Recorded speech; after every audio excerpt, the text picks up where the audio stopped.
ماما اعملنا المكشكشة القلب الدنيا. طبعا عارفين سعرها بره بيوصل معانا ل450 جنيه، بس احنا بلفة جلاش هنعملها بطريقة تحفة جدا بجد روعة قوي.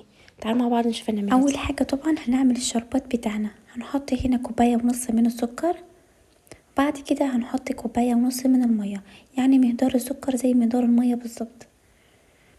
بعد كده هنحطهم على النار، هنديلها كده تقليبه كده خفيفه بالمعلقه، وهنحط كمان عصره نص ليمونه، مش هنعصرها كلها، هناخد بس عصره بسيطه منها.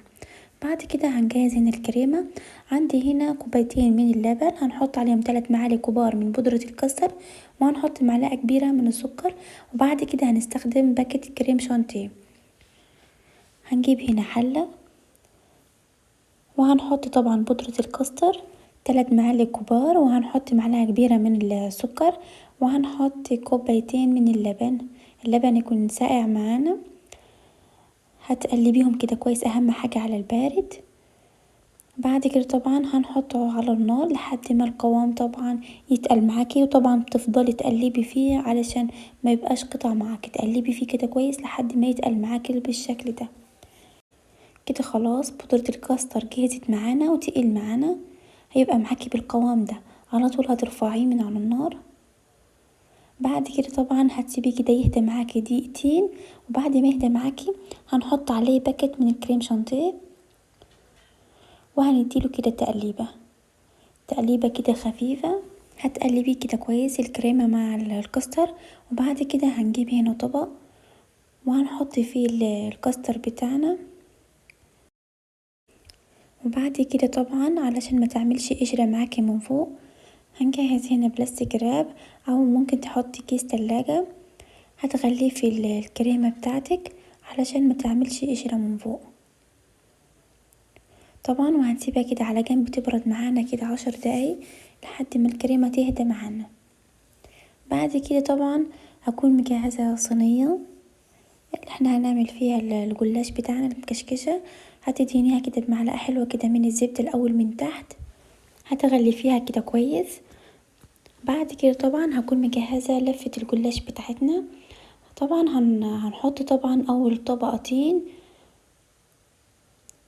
ورقتين كده من الجلاش، هتوزعيهم وهتدهني بالزبدة. طبعا هنحطهم على الاطراف علشان الحشوة ما تطلعش معانا لبره. وهنحط كمان من الجنب التاني، هنحط كمان ورقتين من الجلاش. طبعا لو الجلاش متقطع معاكي ما فيش مشكلة، هتستخدميه عادي. هتوزعيه بالطريقة دي، وهتدهني كمان دهنة من الزبدة. وكمان هنحط هنا على الاطراف، وهتحطي كمان دهنة من الزبدة. هتوزعي كده في الاطراف كده الزبدة كده كويس طبعا. وهنجهز بعد كده بودرة الكاستر بعد ما بردت معانا. طبعا القوام بتاعها مش ناشف، حلو جدا.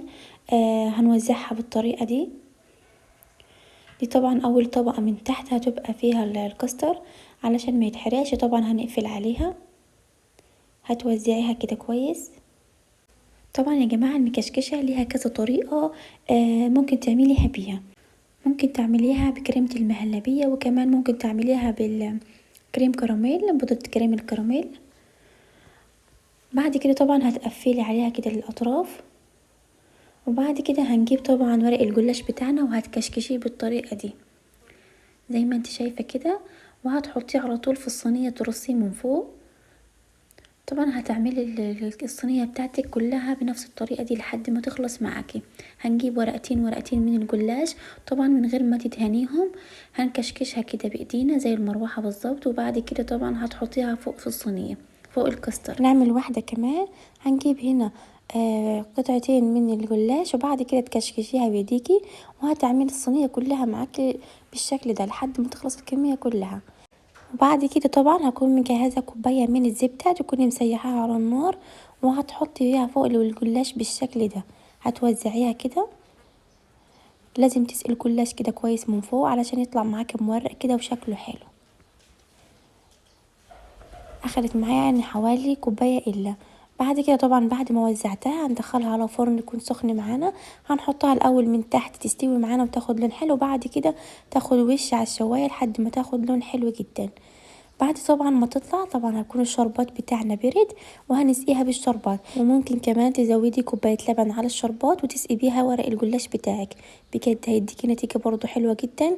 وبجد جربوها، طعمها لذيذ جدا. طبعا هتسيبيها تبرد، نحط عليها مكسرات كده على الوش طبعا. وبعد كده طبعا بعد ما تبرد هنقطعها مع بعض وهنشوف شكلها ازاي.